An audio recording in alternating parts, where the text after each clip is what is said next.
Larry King now, come on down. Comedian and Price is Right host Drew Carey dishes on the long-running game show's wildest moments. There was a woman that peed her pants once when she got to play Plinko. This was my first season. She got up on stage and the announcer went, Rich Field said, "You're going to play Plinko," and she peed her pants right there on stage. Talks about the legacy of his groundbreaking sitcom, The Drew Carey Show, 20 years after its debut. Could it work again today? The Drew Carey Show? Jeez. Things change so much, but... I mean, I think so. You know, yeah, I'd like to think it could. I mean, our writers and stuff are all smart enough to, you know, change with the time. And weighs in on the new faces of late-night TV. All the new talk show hosts are great. It's weird, isn't it? You're not going to knock anyone, are you, Drew? No. No. I mean, no. I mean, no. I know it's a hard job to do. Plus, how did you get to be so overweight? I ate like a pig, you know. I ate just every garbage that they advertise on TV. All next on Larry King Now.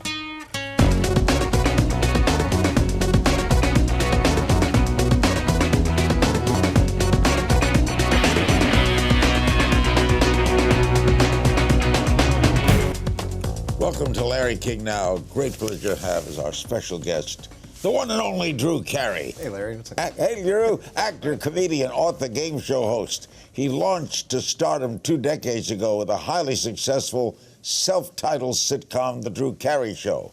He's also known for hosting duties on the improv comedy program I love, Whose Line Is It Anyway?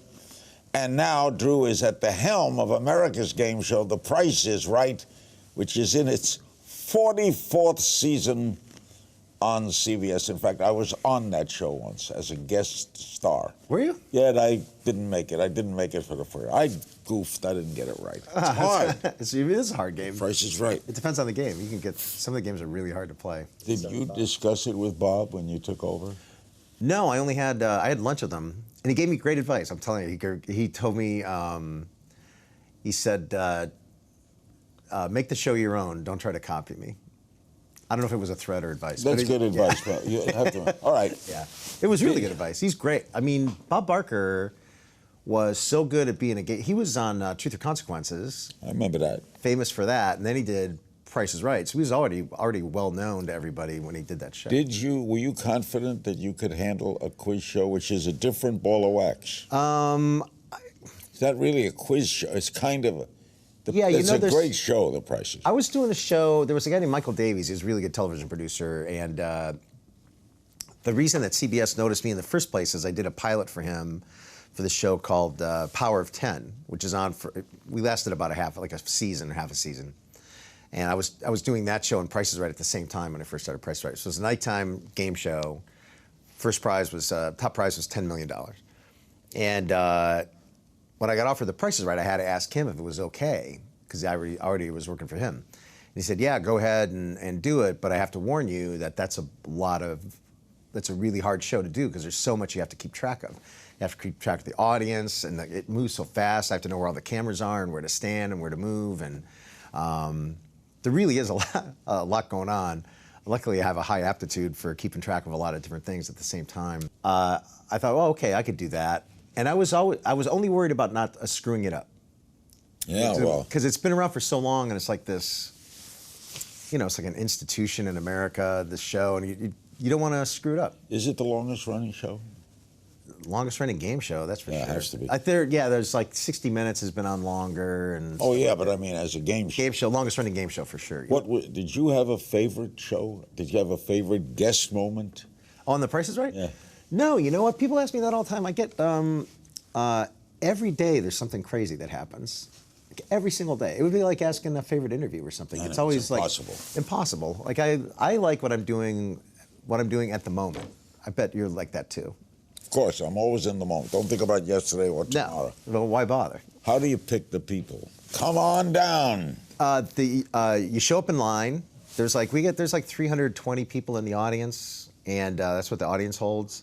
And they all come in line early for both shows. We do 2 shows a day, 3 days a week, sometimes 4. And there's a guy named Stan who goes and interviews everybody in line.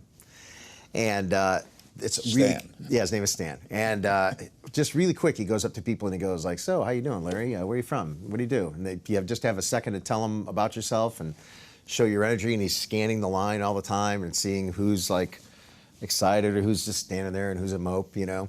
And then he comes back to with the producers and he'll have a list of like, I imagine, I've never been through the whole meeting, but I've walked in on it. Imagine 15, 20 people that he can, you know, we'll start with these, yeah. And then he culls it down to 9 people. That's how many people we use every show. And it's really a tough decision. They'll have pictures of everybody and they lay them out on a a and they You pick them? No, everybody else does. George Gray, the announcer, we always joke with the audience that it was up to me and George, because everybody has T-shirts that say "Pick me, Drew," "Pick me, George," and we always say if it was up to me and George, the show would be nothing but chicks. It'd be one hot college girl after the next. How long are you going to do this? You've done it 8 years now. How long are you going to do it? I don't know. I love doing it. It's hardly a job. You know what I mean? I mean, they pay you good. They pay great, and I show up and everybody's in a good mood and everybody likes me. And You tape the most 2 shows a day? 2 shows a day. I work like 20 hours a week. I mean, Drew, you're beating it. Do you ever miss? You ever miss the sitcom? No, like I said, I like doing what I'm doing when I'm doing it. I was doing the sitcom and Whose Line at the same time, and when I was doing Whose Line, I loved doing Whose Line. I never was doing Whose Line thinking, oh, I wish I was doing the sitcom right now. And I was never doing the sitcom thinking, oh, I wish I was doing Whose Line right now. That sitcom ran how long? 9 years. Could that work again I was really today? bummed out about it because I wanted to go 10. Could it work again today? The Drew Carey Show? Jeez. Things change so much, but I mean, I think so. You know, yeah, I'd like to think it could. I mean, our writers and stuff are all smart enough to, you know, change with the times. next, Drew will discuss the late night TV talk show hosts. Don't click away.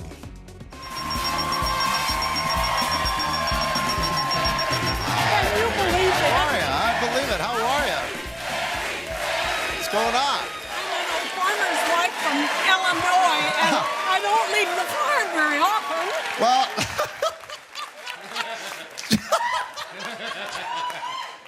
well, she's wearing a shirt that says I'm a swinger. And then she looks at me, she goes, I'm a farmer's wife from Illinois, and I don't leave the farm very often. My daughters are out there. I got 3 daughters, and they put their shirt on me. You got 3 daughters? I'll bet you do. They're Hey, farmer daughters. George. George, what do we have for?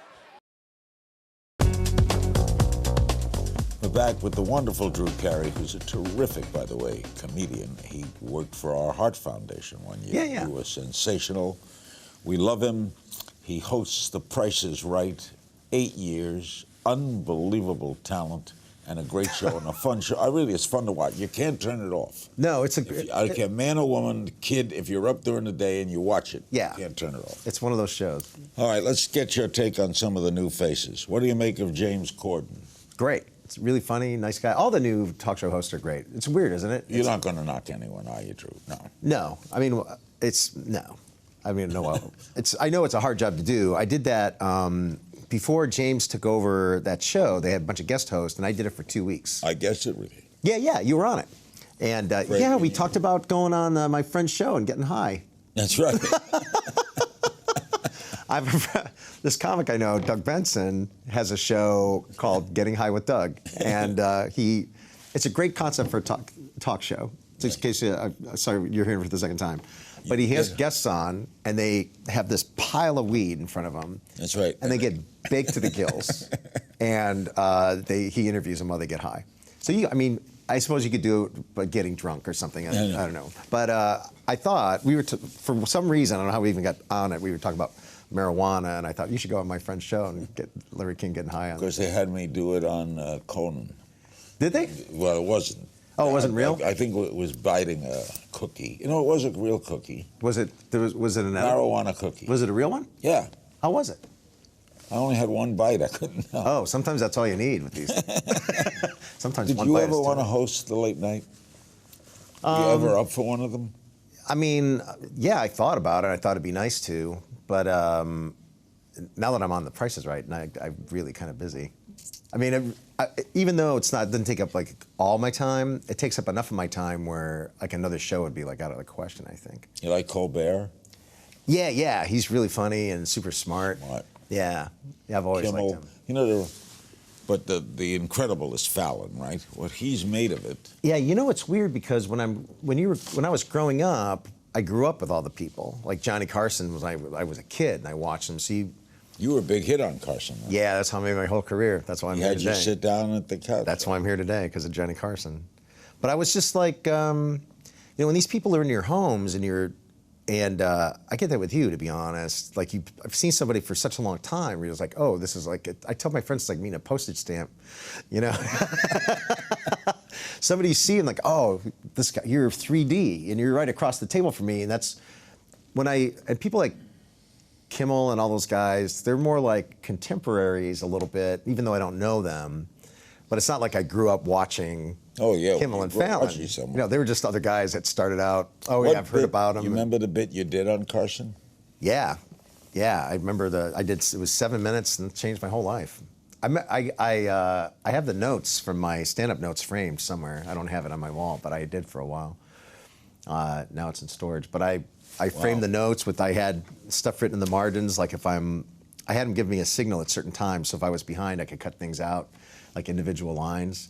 I had that so wired, that 7 minutes, and ready to go. Must have been a high, right? It was like... Natural high. Yeah, when I was in like 12 and a half or so, right around there, I joined a Pentecostal church and I got saved. And it's quite an unusual experience to go through that. You walk to the altar and, you talk in tongues and cry and fall down on the floor. And it was like a holy roller church and Assembly of God church. And you really do feel like something happening to you, where it's like a physical thing and a mental thing, and it is kind of a high and a rush and this communal thing happening in the church. And that's the exact same feeling I had when I was on The Tonight Show. It was really weird because I had that experience when I was younger. I was able to recall that, and it was like I got saved by Jesus when I was 12 and a half. And that same kind of, I got saved by Johnny Carson, but you do feel like a presence going through your body, and something does happen. I don't know psychologically what it is. Were you overweight then? No, well, a little bit. I'm about as overweight as I am now. Do you still retain that religious fervor? No, I'm not a Christian anymore, but more of a Buddhist. But I would pass those. Are you very politically involved, by the way? I'm told you're a Republican. No. If true, that would be strange. No, not at all. Well, people think that because I went to, I'm friends with the Voinovich family in Ohio. I'm best friends with George Voinovich's daughter, Betsy, in Ohio. And he was the mayor of Cleveland, two-term governor of Ohio, senator from Ohio. And when Bush got elected after the hanging chads and stuff in Florida, I got invited to the inaugural through the Voinoviches. So I went to the inaugural on the... And so you went as a guest to the Voinovich? Yeah, so everybody thinks I'm a Republican. But I'm actually on the board of trustees for the Reason Foundation. They publish Reason Magazine and Reason.com. I was up at Reason Magazine, interviewed the editor. Yeah, so I'm more of a libertarian, like a real libertarian. Not people that call themselves libertarian drive me crazy when they seem like nuts to me. Do you vote for the Libertarian candidate? He was a very interesting guy, senator from Colorado. No, he was not a senator. Gary Johnson. Gary Johnson, yeah, voted for Gary Johnson. Good guy. Yeah, I mean, no chance of winning, but I like Gary Johnson. I vote with my conscience. Like the only political involvement, I give money to the Reason Foundation, and I give them ideas, and they started a thing called Reason.tv. I started that, where they do video interviews and video stories. So, it's about that's me. He's the host of The Price is Right. And after the break, what is Drew's funniest fan encounter? We'll learn the answer to that and more in a game of If You Only Knew right after this. We're back with Drew Carey. Now, 8 years as host of The Price is Right. Does time fly? Yeah, it does. How did you lose 80 pounds? You had a heart problem, right? Yeah, I have a stent, angioplasty and a stent, and I take my pills every day like everybody else does. You probably do. probably I seen. had bypass surgery. Oh yeah, we probably take the same pills. I cut myself shaving. I'm bleeding for a day. Plavix. Yeah, yeah, or whatever the generic version of that is. Yeah, that's what I'm taking now. But yeah, I saw a doctor that specialized in wellness, and he has a dietitian on staff. He has a acupuncturist on staff, and he's not about come see me when you're sick. He's about come see me, and we'll make sure you don't get sick. You know, so he gives me a blood test. Like I think every month he sends somebody to stab me, and you know, he gets my blood once every month or two. I get a blood test done. How did you get to be so overweight? I ate like a pig. You know, I ate just every garbage that they advertise on TV. You want to know what my diet used to be? What? This is what I used to do. I'd get up in the morning and I would have. I'd go to like a diner here in Burbank and I would have steak and eggs usually, or the one near CBS. I'd go there. Steak and eggs, eggs and bacon, eggs and sausage, toast, pancakes. If I didn't have pancakes, I thought I was being good that day. And I would have like no fruit at all. Like they would put an orange or some fruit on the side, I wouldn't even touch it. Like, ugh. What'd you have for lunch? And then I would have like 4 cups of coffee, sugar and cream. Then when I would go to work to Price is Right, and I would get, I was already fat when I got to Price is Right anyway, but I would go to Price is Right and I would have like a Pepsi. And then I would, I was a Pepsi guy, not a Coke guy. I would have Pepsi. Then I would do the show and I would get so tired by the end of the show that I'd be like crashing by the time they got to the second wheel. I have to go backstage and have another Pepsi, maybe eat a candy bar to try to give me some energy. I would have like a Snickers or some garbage like that. Lunchtime would come. I would go get a club sandwich, fries, iced tea. That was like typical. Then I'd take this super dead power nap during lunch, just like collapse. And I thought this was normal, by the way. I thought I was living a normal life. Then I would start the second show, I'd have a Pepsi, do the second show, same thing, big sugar crash by the end of the second show. And then I'd walk out, and because I was so overweight and I just like, I was eating so bad, just my feet would be murdering me. Just like aches and pains walking to the car, like, oh my God, I was on my feet all day. Then I would go to the diner again where I went, and I would have pasta and chicken in a cream sauce. That was my usual dinner. Sometimes I'd have a burger, sometimes a grilled chicken sandwich, you know, and fries. But then I would have iced tea with extra lemon. I'd get like 4 lemons and just squeeze them in, 4 lemon slices and squeeze them in there. It was so acidic. I'd always have heartburn. So I'd have like 3 iced teas. Then I'd go home and I'd be like a mess. And I would have a Pepsi, Doritos, and ranch dip and watch TV. And then I would take like 2 Ambiens just to go to sleep. You never married? No, eating like that, looking like that. We're gonna play. I'm lucky I had sex. Are you kidding? We're gonna play a little game of If You Only Knew. What are you gonna do for Halloween this year? Probably go out with my kid. Yeah, I got a 10. You have children? Yeah, I got a 10-year-old kid. Yeah, he lives with his mom down on the corner. Top Hi, 3 Connor. favorite comedians of all time. Of all time, Carlin, absolutely. Bill Cosby, God help him. Great monologist. Killing me. This whole thing is killing me. He might be the biggest serial rapist in America, ever. Yeah. One of them. And Flip Wilson. When I was a kid, I watched. I would memorize Flip Wilson. I would memorize Bill Cosby. I would memorize. George Carlin bits. Oh. Steve Martin. You know, back in What's the the day. song currently playing on your 3 iPod? isn't enough. 3 isn't enough people. No. Song currently playing on your iPod. Man, one of the things I do on the side that a lot of people don't know about is I host a radio show on Little Steven's Underground Garage on Sirius XM. It's Channel 21. It's a rock and roll show. So I have a lot of rock and roll on my iPod. So whatever is like 6 decades of rock and roll, from the 50s all the way up to now. Wow. So I'll hit any of that stuff at all. Favorite Price is Right game? I don't have one. I get the one that somebody wins. You want them to win, right? Yeah. What was your funniest fan encounter? Oh, I have crazy people. Like every show there's somebody. There was a woman that, I don't know. It's hard to say. There was a woman that peed her pants once when she got to play Plinko. It was my first season. She got up on stage, and the announcer went, Rich Field said, "You're going to play Plinko," and she peed her pants right there on stage.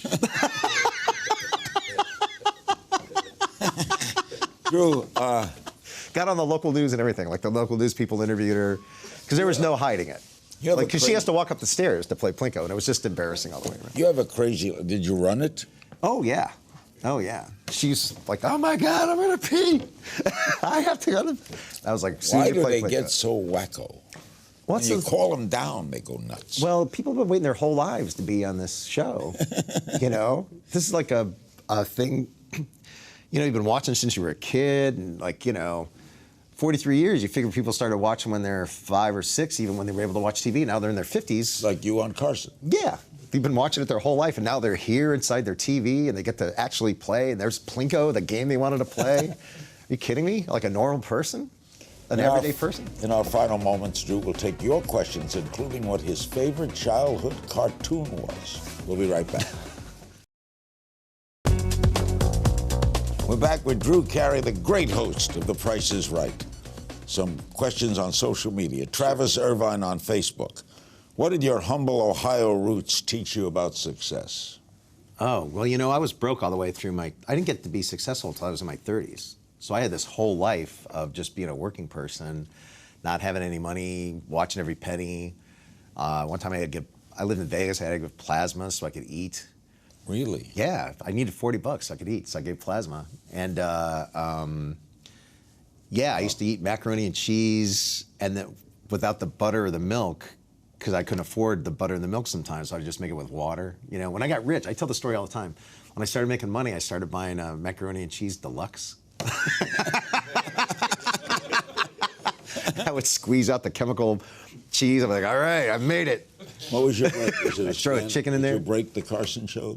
Yeah, that was series it. Yeah. Phil Flamano on Facebook. Do you ever get tired of the day in, day out grind of The Price is Right? It's not it's not a grind. It's the most, like, everybody that works there is happy.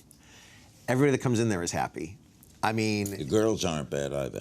no, and that they're so fun. I mean, well, yeah, everybody talks to figures off. I know their husbands and their kids. You know, it's like a big family there. But it's like if you're walking into this like room full of happiness every day, where they're working hard, but everybody's in a good mood, and you just can't help but get caught up in this positive energy that's there every day. It's hardly a grind at all.